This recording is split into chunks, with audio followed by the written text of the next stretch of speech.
다 같이 묵도하심으로 8월 23일 주일 예배를 시작하겠습니다.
사도신경으로 우리의 신앙을 고백드리시겠습니다. 전능하사 천지를 만드신 하나님 아버지를 내가 믿사오며 그 외아들 우리 주 예수 그리스도를 믿사오니 이는 성령으로 잉태하사 동정녀 마리아에게 나시고 본디오 빌라도에게 고난을 받으사 십자가에 못 박혀 죽으시고 장사한 지 사흘 만에 죽은 자 가운데서 다시 살아나시며 하늘에 오르사 전능하신 하나님 우편에 앉아 계시다가 저리로서 산자와 죽은 자를 심판하러 오시리라. 성령을 믿사오며 거룩한 공회와 성도가 서로 교통하는 것과 죄를 사하여 주시는 것과 몸이 다시 사는 것과 영원히 사는 것을 믿사옵나이다. 아멘. 할렐루야. 참 좋으신 아버지 하나님, 연일 계속되는 무더위와 장마비 속에서도 우리 건강과 가정을 지켜주시고 오늘 거룩하고 기쁜 날 예배드리게 하심을 감사드립니다. 아버지 하나님, 우리는 코로나 바이러스 때문에 어렵고 힘든 때를 보내고 있습니다. 인간의 힘으로 막을 수도 없고 눈에 보이지도 않는 이 바이러스가 우리나라와 온 세계를 혼란의 도가니로 빠뜨리고 있습니다. 이 어려운 상황에서도 안전과 건강으로 지켜주시는 우리 좋으신 하나님 아버지, 오늘 이 시간 우리 성도들 주님 앞에 모여싸우니 우리의 마음과 신령과 진정으로 예배드리게 하시고 우리의 영혼이 잘되고 우리의 생활이 날마다 인때가 여지게 하여 주시옵소서. 아버지 하나님, 이 나라의 민족을 위해 기도합니다. 지금도 저 북한에서는 미사일 핵을 개발하며 저들의 이익만 추구하고 하나님을 들어하지 않고 살아가는 저들을 불쌍히 여겨 주시옵소서. 우리 지도자들에게도 이런 사항을 깨닫게 하여 주시고 하나님 말씀에 순복하며 이 나라 이 백성을 위해 정치, 경제, 문화, 종교가 더 업그레이드 될 수 있도록 정치인들에게 주와 명철함을 주시옵소서. 아버지 하나님, 이 시간 우리 목사님 말씀 선포합니다. 우리 목사님 영육간에 건강하게 해주시고 신령한 생명 말씀을 선포하실 때 우리의 삶이 변화되게 하여 주시고 마음이 상한 자는 이르받게 하여 주시고 매인 자는 자유케 해야 되는 은혜를 베풀어 주시옵소서. 아버지, 이 시간 우리 하나님 영광 받아 주시고 보이지 않는 곳에서 열심히 헌신하며 봉사하는 성도님들께도 한량 없는 복을 내려 주시옵소서. 아버지 하나님, 끝나는 시간까지 함께 하시길 원하며 예수님 이름으로 기도합니다. 아멘. 오늘 은혜 받으실 하나님의 말씀은 요한계시록 3장 20절부터 21절까지 말씀입니다. 요한계시록 3장 20절부터 21절까지 말씀을 함께 합독하시겠습니다. 볼지어다 내가 문 밖에 서서 두드리노니 누구든지 내 음성을 듣고 문을 열면 내가 그에게로 들어가 그와 더불어 먹고 그는 나와 더불어 먹으리라. 이기는 그에게는 내가 내 보좌에 함께 앉게 하여 주기를 내가 이기고 아버지 보좌에 함께 앉은 것과 같이 하리라. 귀 있는 자는 성령이 교회들에게 하시는 말씀을 들을지어다. 아멘.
모든 성경도 그렇고 요한계시록도 마찬가지입니다. 내용 전체를 균형 있게 공부해야 하나님의 뜻을 올바르게 이해할 수 있습니다. 어느 한쪽으로 치우치게 되면 율법적인 신앙이 돼서 매사에 따지게 되거나 반대로 자유로운 영혼이 돼서 세속과 타협해 버릴 수도 있습니다. 또 지나친 음모론으로 아무도 믿지 못하게 되거나 반대로 분별력을 잃고 쉽게 미혹에 빠질 수도 있습니다. 하나님은 여호수아에게 약속의 땅 가나안에 들어가는 신앙인의 삶의 자세에 대해서 치우치지 말 것을 강조한 바 있죠. 여호수아서 1장 7절입니다. 오직 강하고 극히 담대하여 나의 종 모세가 내게 명령한 그 율법을 다 지켜 행하고 우로나 좌로나 치우치지 말라. 그리하면 어디로 가든지 형통하리라. 세 가지 강조했죠. 율법을 다 지켜라. 치우치지 마라. 그러면 어디로 가든지 형통하다.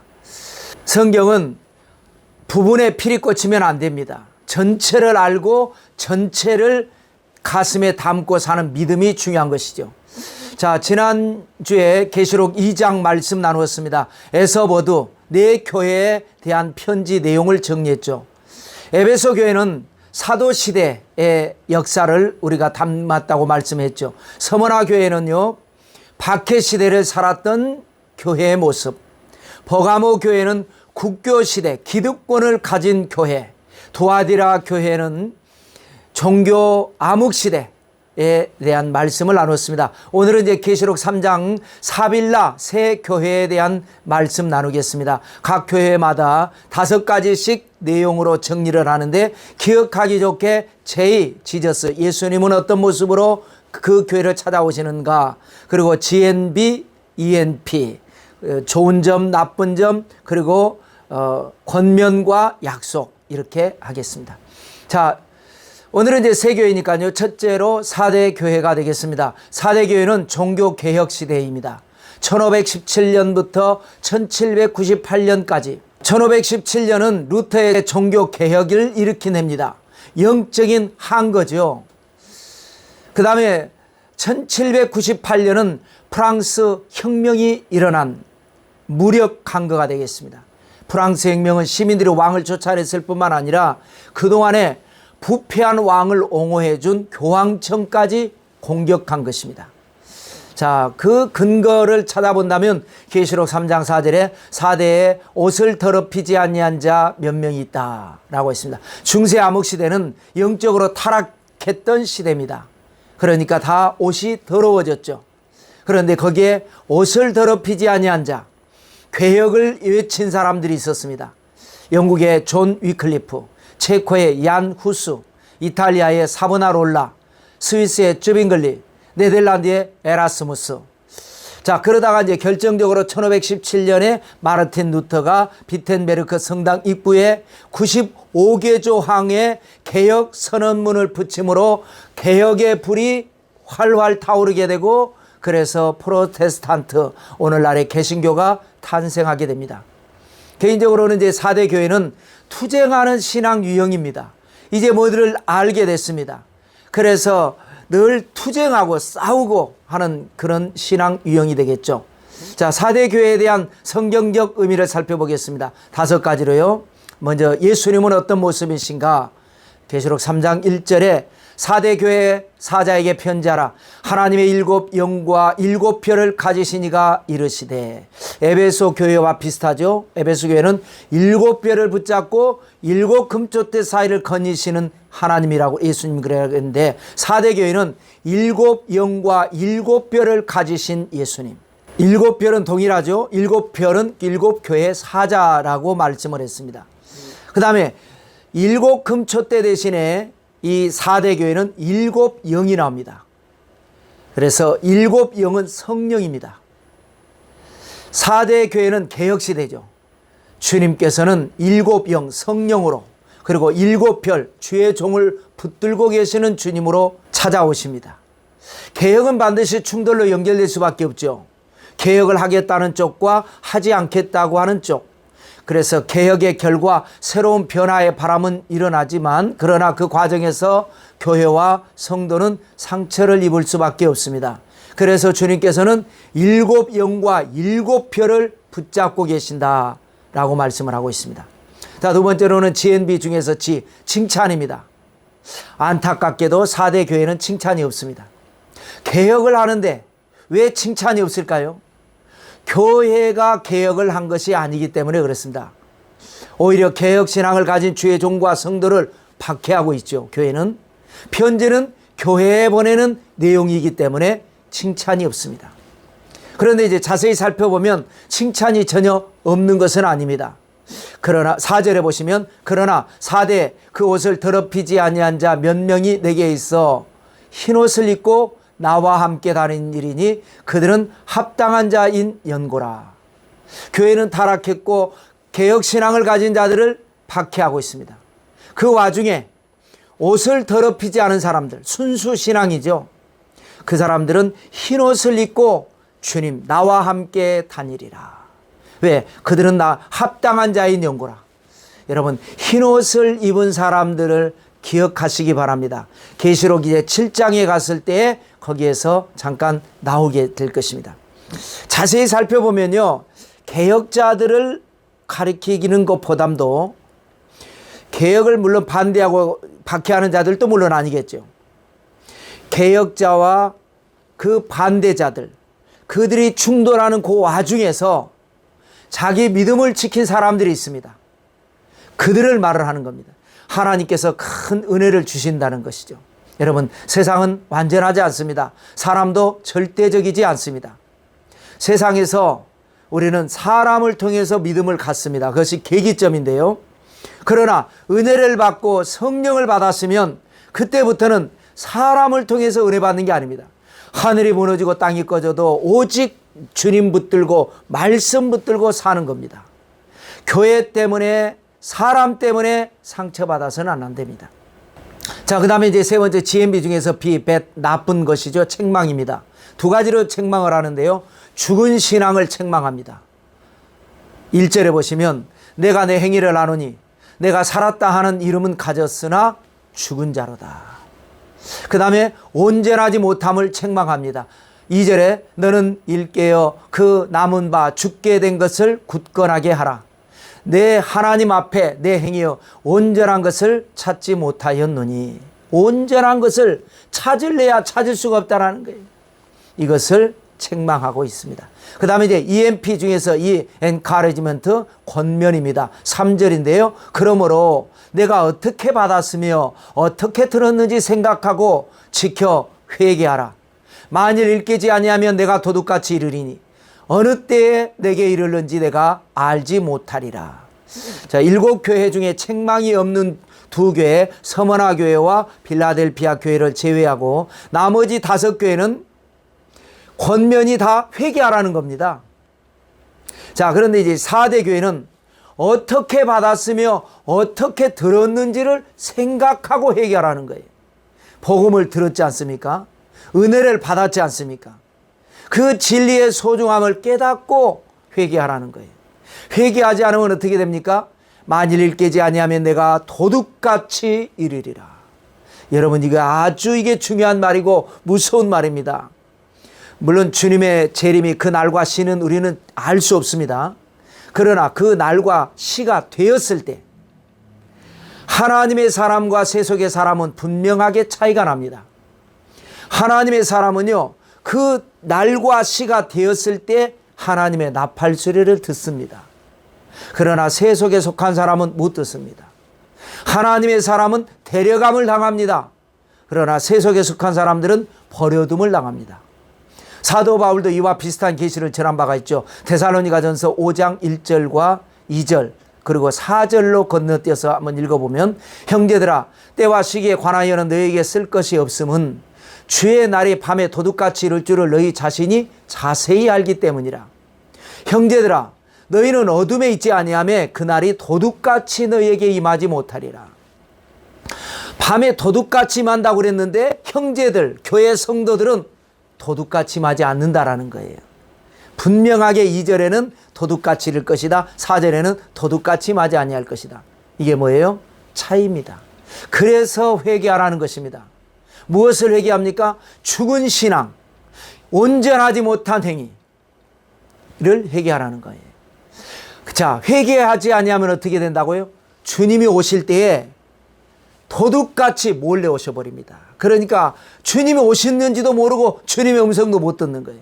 그런데 회개하는 사람은요, 주님이 도둑같이 오시지 않아요. 나팔 소리가 들리고 음성이 들리게 됩니다. 이것이 권면입니다. 중요한 권면이죠. 자, 그 다음에 EMP 중에서 프라미스, 약속 세 가지인데요. 자, 5절 말씀입니다. 이기는 자는 이와 같이 흰옷을 입을 것이요, 내가 그 이름을 생명책에서 결코 지우지 아니하고 그 이름을 내 아버지 앞과 그의 천사들 앞에서 시인하리라. 자, 이기는 자, 흰옷을 입을 것이다. 순결하다고 인정해 주는 것입니다. 여러분, 흰옷을 입은 사람은 하나님의 특별한 은총을 받은 것입니다. 또 이름을 생명책에서 결코 지우지 않을 것이다. 생명책에 기록되었다가 지워지는 경우가 있었습니다. 예수님 당시 가룟 유다, 바울 시대 후메네오와 알렉산더, 그들은 사탄에게 속해서 하나님을 신성을 모독했죠. 자, 그 다음에 그 이름을 아버지 앞과 천사들 앞에서 시인하리라. 인정받는 겁니다. 공적으로 인정받는 겁니다. 6절에 보시면 귀 있는 자는 성령이 교회들에게 하시는 말씀을 들을지어다. 자, 두 번째로는 빌라델피아 교회를 가겠습니다. 빌라델피아 교회는 역사적으로 성령 시대입니다. 그리고 선교 시대입니다. 1798년부터 1948년까지. 아까 말씀드린 대로 1798년은 프랑스 혁명이 일어나면서 로마 교황청이 공격을 받습니다. 완전히 교황청이 없어져 버립니다. 그런데 이제 나폴레옹이 몰락하면서 교황청이 다시 회복합니다. 이것은 아주 영적인 중요한 사건인데요. 나중에 이제 계시록 13장에 가면 두 짐승 사건과 연결이 됩니다. 그래서 여러분들이 기억해야 할 것은 교황청이, 역사적으로 교황청이 중세 암흑시대에 타락하고 부패해서 프랑스 혁명에 의해서 교황청이 사라졌다가 다시 교황청이 부활해서 오늘날까지 이어지고 있다. 이 교황청에 대한 이야기가 계시록 13장에 이제 나오게 될 것입니다. 그래서 그렇게 되면서 부패한 교황청이 사라지게 되고, 그러면서 전 세계에 이제 성령의 역사가 일어나고, 성령 받고 은혜 받은 성도들에 의해서 선교가 전 세계에 퍼지게 돼서 윌리엄 캐리 선교사가 인도에 들어가서 많은 복음을 전하죠. 허드슨 테일러 선교사가 중국에 들어가고 전 세계가 선교의 문을 활짝 열게 됩니다. 그래서 개인적으로는 이 빌라델피아 교회는요, 성령 받고 복음 전하는 신앙의 유형입니다. 외국의 주재원으로 파견돼 가지고요, 그곳에서 물론 열심히 일도 하겠지만 그곳에 가서 교회를 세웁니다. 또 의사, 간호사, 미용사 이런 분들이, 또 각 교회 청년들 이런 사람들이 단기 선교 프로그램에 동참해서 많은 선교에 동참했죠. 아프리카에 가서 우물 파기 사업하는 사람들 많죠. 이것이 바로 선교 시대였습니다. 자, 성경적으로 빌라델피아 교회는 이제 5가지 패턴으로 보겠습니다. 제2, 주님은 어떤 모습이시죠? 계시록 3장 7절입니다. 빌라델피아 교회의 사자에게 편지하라. 거룩하고 진실하사 다윗의 열쇠를 가지시니 곧 열면 닫을 사람이 없고 닫으면 열 사람이 없는 그가 이르시되. 빌라델피아 교회를 향한 주님은요, 다윗의 열쇠를 가지신 주님으로 찾아오시는데, 이것은 과거에 구약에 이사야가 예언한 바 있습니다. 이사야 22장 22절에 보면 내가 또 다윗의 집의 열쇠를 그의 어깨에 두리니 그가 열면 닫을 자가 없겠고 닫으면 열 자가 없으리라. 다윗의 열쇠, 하나님의 특별하신 은혜입니다. 특별하신 능력입니다. 여러분, 다윗을 한마디로 말하면요, 기적의 주인공입니다. 남이 하지 못하는 것 다윗은 다 해냅니다. 어떻게 합니까? 하나님이 하시는 거죠. 다윗이 하는 것이 아니라 절대 신앙을 가진 이 다윗에게 하나님이 열쇠로 열어주십니다. 블레셋의 거장 골리앗 다 벌벌 떨지 않습니까? 다윗은 한 방에 해쳐버립니다. 여호수아 정복 이후에 수백 년 동안 이스라엘은 주변 나라의 압제를 받습니다. 그런데 다윗이 왕이 되면서 반대로 주변이 다윗에게 정복이 되고 조공을 바치죠. 특히 블레셋이라고 하는 나라는 철기 문명을 가지고 들어왔습니다. 그래서 블레셋은 이길 수가 없어요. 문명 자체가 다릅니다. 그런데 다윗은 블레셋 알기를 우습게 여깁니다. 블레셋 킬러입니다. 또 예루살렘이라고 하는 지역은 천혜의 요새입니다. 그래서 가나안 정복 당시에 정복을 하지 못했어요. 여부수 족속이 여전히 살고 있었습니다. 그런데 다윗이 왕이 되면서 간단하게 정복을 하고 그곳을 수도로 삼아서 오늘날까지 수천 년 동안 이어져 내려오고 있습니다. 여러분, 오늘날도 마찬가지입니다. 필라델피아 신앙을 가지면 열린 문의 축복이 있습니다. 필라델피아 신앙이 뭡니까? 성령 받고 선교하는 신앙입니다. 복음의 문이 열리고 전도의 문이 열리고, 그래서 그것을 또 감당할 수 있도록 사업 축복의 문이 열리고, 기적의 문이 열리고, 해외 진출하는 문이 열리고, 그래서 모든 것이 열리는 역사입니다. 자, 두 번째 GNB 중에서 칭찬입니다. 8절입니다. 볼지어다 내가 내 앞에 열린 문을 두었으되 능히 닫을 사람이 없으리라. 내가 내 행위를 나누니 내가 작은 능력을 가지고서도 내 말을 지키며 내 이름을 배반하지 아니하였도다. 열린 문을 한 번 더 강조하는데요. 내가 내 행위를 한다 라고 언급합니다. 무슨 행위냐?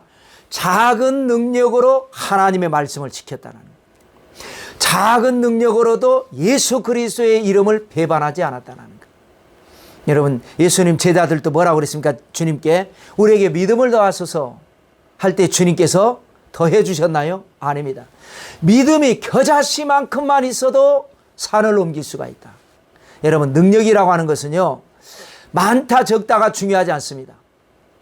작은 능력을 가지고도 진정한 믿음이라면 말씀을 지키고 신앙을 배반하지 않고 세상을 이길 수가 있습니다. 오늘날 많은 사람들이 생각하기를 나중에 내가 능력 받아서 충성한다, 돈 벌어서 헌신한다, 이렇게 하는데 아닙니다. 이 모습 이대로. 자, 그 다음에 세 번째 GNB 중에서 B, 책망인데요. 필라델피아 교회는 책망이 없습니다. 7교회 중에서 책망이 없는 교회 2교회, 서머나 교회, 박해를 받는 교회는 책망하지 않았죠. 필라델피아 교회 열심히 선교하고, 선교는 쉽지 않습니다. 영적 전쟁입니다. 그런 와중에 무엇을 책망할 게 있겠습니까? 잘못이 없어서가 아닙니다. 여러분, 그러므로 열심히 주의 일을 하는 과정에서 조금씩 실수가 있고 허물이 있다고 해서 우리는 비판할 것이 아닙니다. 로마서 14장 4절에 보면 남의 하인을 비판하는 너는 누구냐? 그가 서 있는 것이나 넘어지는 것이 자기 주인에게 있음에 그가 세움을 받으리니 이는 그를 세우시는 능력이 주께 있음이라 그랬습니다. 자, 그 다음에 네 번째 EMP 중에서요, 엔카리지먼트 권면입니다. 11절 말씀, 내가 속히 오리니 내가 가진 것을 굳게 잡아 아무도 내 면류관을 빼앗지 못하게 하라. 이 말이 무슨 말입니까? 잘하고 있으니까 계속 잘하라는 거예요. 여러분, 열심히 잘하고 있는 사람이요, 자신도 모르게 자신이 지금 잘하고 있는지 모르고 지쳐서 흐트러지는 경우가 있을 수 있습니다. 그래서 언급한 거예요. 잘하고 있으니까 계속 뒤로 물러가지 말고 굳게 잡고 잘하라. 그래서 내 상급, 내 면류관을 남에게 빼앗기지 않도록 해라 라고 하는 것이죠. 자, 다섯 번째로는 EMP 중에서 P, 프라미스, 약속입니다. 5가지나 됩니다. 가장 많죠. 여러분, 5가지 뿐이겠습니까? 선교하는 교회에 하나님이 무엇을 선물로 주지 않겠습니까? 자, 5가지 중에 하나가요, 구원과 형통의 약속입니다. 8절, 볼지어다 내가 내 앞에 열린 문을 두었으되 능히 닫을 사람이 없으리라. 하나님이 축복의 문을 열어버립니다. 형통의 문을 열고 구원의 문을 열었습니다. 아무도 닫을 사람이 없습니다. 두 번째 약속은요, 사랑 중표의 약속입니다. 9절, 보라 사탄의 회당 곧 자칭 유대인이라 하나 그렇지 아니하고 거짓말하는 자들 중에서 몇을 내게 주어 그들로 와서 내 앞 앞에 절하게 하고 내가 너를 사랑하는 줄을 알게 하리라. 그동안에 이제 사탄의 회당 유대인이 핍박을 했지 않습니까? 그렇게 핍박하는 그들이 이제는 하나님께서 역사하시니까 찾아와서 발 앞에 절을 하게 하는, 그것을 통해서 하나님이 사랑한다고 하는, 빌라델피아 교회를 사랑한다고 하는 증표를 보여준다는 것입니다. 이게 엄청난 하나님의 약속이죠. 세 번째 약속은 시험 면제의 약속입니다. 10절 보면 내가 나의 인내의 말씀을 지켰은즉 또한 너를 지켜 시험의 때를 면하게 하리니 이는 장차 온 세상에 임하여 땅에 거하는 자들을 시험할 때라. 여러분, 온 세상에 임하는 이 땅을 시험하는 때가 무엇이겠습니까? 아마 7년 환란일 것입니다. 그런 환란의 때가 다가온다 할지라도 이 빌라델피아 교회 성령이 충만하고 열심으로 복음 전파하면서 영적 전쟁을 승리로 이끈 하나님의 사람들에게는 시험의 때를 면하게 한다. 엄청난 은혜요 축복입니다. 네 번째 약속은 성전 기둥에 대한 약속입니다. 12절입니다. 이기는 자는 내 하나님의 성전의 기둥이 되게 하리니 그가 결코 다시 나가지 아니하리라. 여러분, 기둥은 그 건물에 있어서 절대로 나갈 수가 없습니다. 다른 것은 나갈 수가 있죠. 부서져도 괜찮습니다. 그러나 기둥은 안 되죠. 하나님 나라의 성전의 기둥이 되시기를 바랍니다.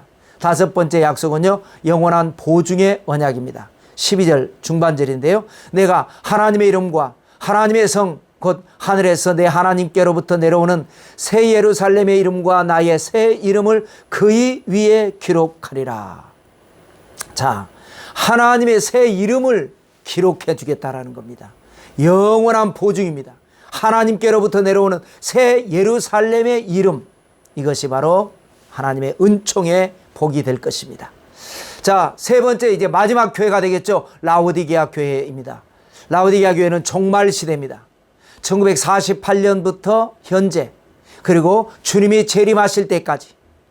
1948년은 이스라엘이 2000년 동안 나라 없이 살다가 독립국가를 세운 해입니다. 그동안에 흩어진 유대인 2000년 동안에 디아스포라로 살았습니다. 주님께서 마태복음 24장에 이런 말씀하십니다. 32절인데요. 무화과 나무의 비유를 배우라. 그 가지가 연하여지고 잎사귀를 내면 여름이 가까운 줄을 아나니 이와 같이 너희도 이 모든 일을 보거든 인자가 가까이 곧 문 앞에 이른 줄 알라. 무화과 나무를 예수님이 저주하셨지 않습니까? 뿌리까지 말랐죠. 그런데 그 가지가 다시 연하여지면서 잎사귀를 냅니다. 그러면 인자가 가까이 온 것을 알아라. 이스라엘이라고 하는 나라가 없어졌습니다. 그런데 2000여 만에 나라가 다시 세워집니다. 1948년이 바로 예수님이 오시는 이제 하나의 징조가 된다라고 하는 것입니다. 마태복음 24장 40절에 계속 이제 연결되는 말씀에 그때에 두 사람이 밭에 있음에 한 사람은 데려가고 한 사람은 버려둠을 당할 것이다. 41절 두 여자가 맷돌질을 하고 있음에 한 사람은 데려가고 한 사람은 버려둠을 당할 것이니라. 42절에 그러므로 깨어있으라. 어느 날에 너희 주가 임할는지 너희가 알지 못함이니라. 그렇습니다, 여러분. 그래서 우리가 성령으로 충만해서 깨어있는 신앙 되어야 할 것입니다. 개인적으로 라오디게아 교회는 영적 혼란 유형입니다. 미혹의 시대입니다. 무엇이 옳고 그른지 분별이 잘 안 됩니다. 각기 자기 소견에 옳은 대로 행합니다. 악한 사람은 악한 대로, 믿음의 사람은 믿음대로, 성령 받은 사람은 성령대로. 그래서 각자 자기가 행한 대로 나중에 심판을 받게 될 것입니다. 그러므로 라오디게아 교회, 라오디게아 시대에 사는 여러분, 하나님 앞에 큰 은총 가운데 거하시기를 축복하고요. 자, 라오디게아 교회에 대한 이제 성경 말씀을 5가지로 이제 정리하고 마치도록 하겠습니다. J, GNB, EMP 그랬죠. 자, 예수님은 어떤 모습으로 라오디게아 교회를 찾아오시는가? 14절입니다. 라오디게아 교회 사자에게 편지하라. 아멘이시요 충성되고 참된 증인이시요 하나님의 창조의 근본이시니가 이르시되. 주님은 하나님의 본체이십니다. 그런데 육신을 입고 있는 동안에는 철저하게 하나님께 순종했습니다. 그래서 아멘이시다라는 거예요. 또 충성되고 참된 증인이시라는 거예요. 십자가에서 죽으실 만큼 충성하셨습니다. 세상에 와서 하나님의 백성들의 고난을 직접 보셨습니다. 그래서 증인입니다. 이 시대, 혼탁한 시대, 살기도 어렵고 믿기도 어렵습니다. 그래도 우리는 충성된 증인이 되어야 합니다. 하나님의 창조의 근본이신이다 라고 한 것은요, 주님은 잠시 육신의 옷을 입으셨지만 피조물이 아니라 창조주 하나님이시다라는 겁니다. 이러한 올바른 영적인 분별이 있어야 됩니다. 자, 그 다음에 GNB 중에서 굿이죠. 칭찬입니다. 안타깝게도 라우디게아 교회는 칭찬이 없습니다. 왜냐하면 어디서부터 무엇이 잘못됐는지조차 알 수 없는 미혹에 빠져 있기 때문에 그렇습니다. 정의를 외쳐보지만 들여다보면 자기는 더 불의한 경우가 있어요. 그래서 우리는 이 시대를 정신 차려서 오직 주님 바라보고 십자가 붙들고 살아야 되는 이 시대를 우리는 살고 있다는 것을 알아야 할 것입니다. 자, 그 다음에 GMB 중에서 책망인데요. 두 가지를 책망합니다. 하나는 우유부단입니다. 우유부단이 뭡니까? 결단력이 없어요. 세상에서는 우유부단이 긍정적인 요소로 작용하기도 합니다. 극단적이지 않고 온유하고 겸손한 사람으로 비춰질 수 있죠. 그러나 신앙 안에서는요, 우유부단이 아주 부정적입니다. 15절, 내가 내 행위를 아노니 내가 차지도 아니하고 뜨겁지도 아니하도다. 내가 차든지 뜨겁든지 하기를 원하노라. 16절, 내가 이같이 미지근하여 뜨겁지도 아니하고 차지도 아니하니 내 입에서 너를 토하여 버리리라. 이런 말 있죠. 머리는 차갑게 가슴은 뜨겁게. 냉철하게 할 일은 냉철하게 해야 되겠죠. 또 따뜻한 가슴으로 끈끈한 정으로 해야 할 일은 그렇게 해야 되겠죠. 오늘날 문제가 뭡니까?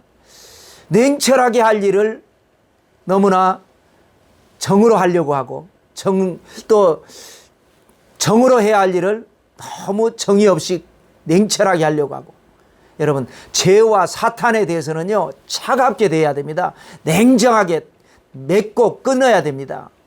그러나 교회 안에서 성도 간을 대할 때는 따뜻한 가슴으로, 잘못이 있어도 사랑으로, 용서로. 여러분 어떻습니까? 혹시 죄의 유혹에 대해서 끊지 못하고 미적미적 하지는 않습니까? 또 교회 안에서 성도 간에 사소한 다툼 때문에 치열하게 냉정하게 다투고 있지는 않습니까? 이것을 우리는 잘 분별을 해야 되는 시대를 우리는 살고 있습니다. 그 다음에 이제 교만입니다. 자아도취라고 할까요? 17절입니다. 내가 말하기를 나는 부자라 부요하여 부족한 것이 없다 하나 내 곤고한 것과 가련한 것과 가난한 것과 눈먼 것과 벌거벗은 것을 알지 못하는도다. 자기는 그렇게 착각하고 사는 거예요. 나는 부자다고, 부요하다고, 그래서 부족한 것이 없다라고. 물론 나름대로 뭔가 믿는 구석이 있어서 이런 자아도취에 빠졌겠죠. 그런데 하나님이 보실 때는 그것이 아닌 것이 문제입니다. 한번 불면 날아가 버릴 것들, 그거 붙들면서 나는 대단한 줄로 알고 있지만 아니라는 거예요. 공고한 것이고 가련한 것이고 가난한 것이고, 그래서 영적인 눈이 멀어 있는 것이고 벌거벗은 모습이라는 것이죠. 이것을 이제 책망한 겁니다. 그 다음에 이제 네 번째 EMP 중에서 이 권면 encouragement입니다. 실상을 보라는 거예요. 18절 보면요. 내가 너를 권하노니 내게서 불로 연단한 금을 사서 부요하게 하고 흰옷을 사서 입어 벌거벗은 수치를 보이지 않게 하고 안약을 사서 눈에 발라 보게 하라 그랬습니다. 여러분 광산에 있는 금을 캔다고 했어요. 한 주먹 캐도요 값어치 별로 없습니다. 불순물이 많이 섞였기 때문에 그렇습니다. 풀무불 속에다 넣어보면 다 떨어져 나가고 조금 순금이 나옵니다. 이러한 금은 보아도 모으고 모은다 할지라도 어떤 계기가 되면 썩어지고 없어져 버립니다. 그래서 뭐라고 권면하세요? 내게, 하나님에게 불로 연단한 금을 사서 부요하게 하라. 그것이 진정한 부요라는 거예요. 불로 연단한 금이 뭡니까? 신앙생활하면서 시험과 연단을 잘 참고 이기는 것이 바로 금입니다. 정금신앙이라고 하는 거죠. 이러한 신앙을 가진 사람이 영원한 부요로운 사람이라는 거예요. 하나님 보실 때 진정한 부자라는 거예요. 여러분 사울 왕을 보세요. 좋을 때는 참 좋았습니다. 그런데 시련과 연단이 올 때 참지 못했죠. 그래서 있던 권세, 부귀 영화 다 날아가 버렸습니다. 다윗 왕은 어땠나요? 수많은 시련과 연단 속에서도 끝까지 참고 이겨냅니다. 오히려 그 어려움 속에서 하나님을 찬양하고 하나님께 영광 돌리고 하나님께 감사하고, 그것이 바로 다윗의 정금신앙이고 영원한 하나님의 축복을 받았죠. 그 다음에 흰옷을 사서 입어라. 돈 주고 사는 것이 아닙니다. 헌신을 통해서 하나님 앞에 돈을 주는 겁니다. 흰옷을 사 입는 겁니다. 마태복음 22장에 보면요, 예수님의 혼인잔치 비유에서 보면 예복을 입지 않고 잔치에 참석한 사람이 임금이 와가지고 왜 예복을 입지 않았느냐 대답을 못하죠. 그러니까 명령 내립니다. 저 사람을 손발을 묶어서 바깥 어두운 것에 내던지라. 그래서 우리는 흰옷을 입어야 되죠. 그 다음에 회개하라. 19절인데요. 무릇 내가 사랑하는 자를 책망하여 징계하노니 그러므로 내가 열심을 내라 회개하라 라는 말씀입니다. 여러분, 하나님은 심판장이십니다. 하나님을 만나러 가는 길, 천국에 들어가는 비결은 뭐냐? 죄가 없어서 가는 게 아닙니다. 회개하는 사람이 가는 겁니다. 회개하지 않으면 천국에 들어갈 수가 없는 겁니다. 그래서 회개가 중요합니다. 회개하는 것이 은혜요, 회개하는 것이 복입니다. 그 다음에 자 마지막 5번째 EMP 중에서 프라미스, 약속입니다. 20절을 볼까요? 21절까지. 볼지어다 내가 문 밖에 서서 두드리노니 누구든지 내 음성을 듣고 문을 열면 내가 그에게로 들어가 그와 더불어 먹고 그는 나와 더불어 먹으리라. 이기는 그에게는 내가 내 보좌에 함께 앉게 하여 주기를 내가 이기고 아버지 보좌에 함께 앉은 것과 같이 하리라. 자, 누구든지 내 음성을 듣고 그랬지 않습니까? 목자와 양의 관계를 설명하는 것입니다. 요한복음 10장에 보면 주님이 뭐라고 말씀하셨죠? 나는 선한 목자라는 말씀을 하시면서 양은 목자의 음성을 듣는다. 이것이 중요하죠. 그 다음에 내가 그에게로 들어가 그와 더불어 먹고 그는 나와 더불어 먹으리라. 이 말씀은 요한복음 15장 말씀과 연관성이 있습니다. 포도나무에 붙은 가지, 너희가 내 안에 거하고 내 말이 너희 안에 거하면 무엇이든지 원하는 대로 구하라. 다 이루어진다. 그 다음에 정말 중요한 것인데요, 이기는 그에게는 내 보좌에 함께 앉게 해주겠다. 마치 내가 십자가를 이기고 아버지 보좌에 앉은 것과 같이. 예수님이야 하나님의 원래가 본체였으니까 잠시 인간이 되셨다가 다시 가셔서 아버지 하나님의 보좌에 앉는 것은 그건 뭐 맞지만은, 우리 같은 죄인이 어떻게 예수님의 보좌에 함께 앉습니까? 예수님 보좌 앞에 무릎 꿇어 앉으면 몰라도. 그런데 분명히 말씀하셨어요. 이기는 자는 내 보좌, 예수님의 보좌에 함께 앉게 해주겠다는. 이제 다음 장은 계시록 4장이죠. 하나님이 이제 보좌에 앉아 계시는 장면이 나옵니다. 그런데 하나님의 보좌를 중심으로 24장로들이 보좌에 앉아 있습니다. 그것이 바로 예수님의 보좌에 함께 앉는 하나님의 사람들의 모습입니다.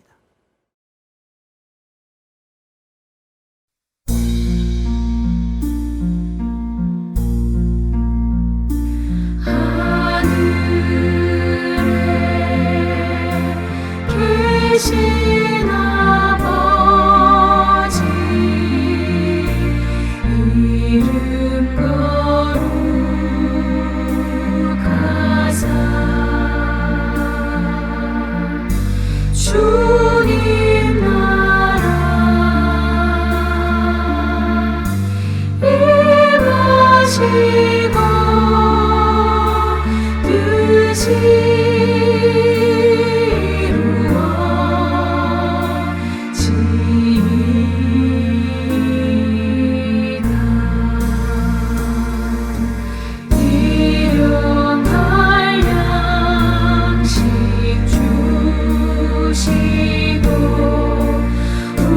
우리들의 큰 죄 가요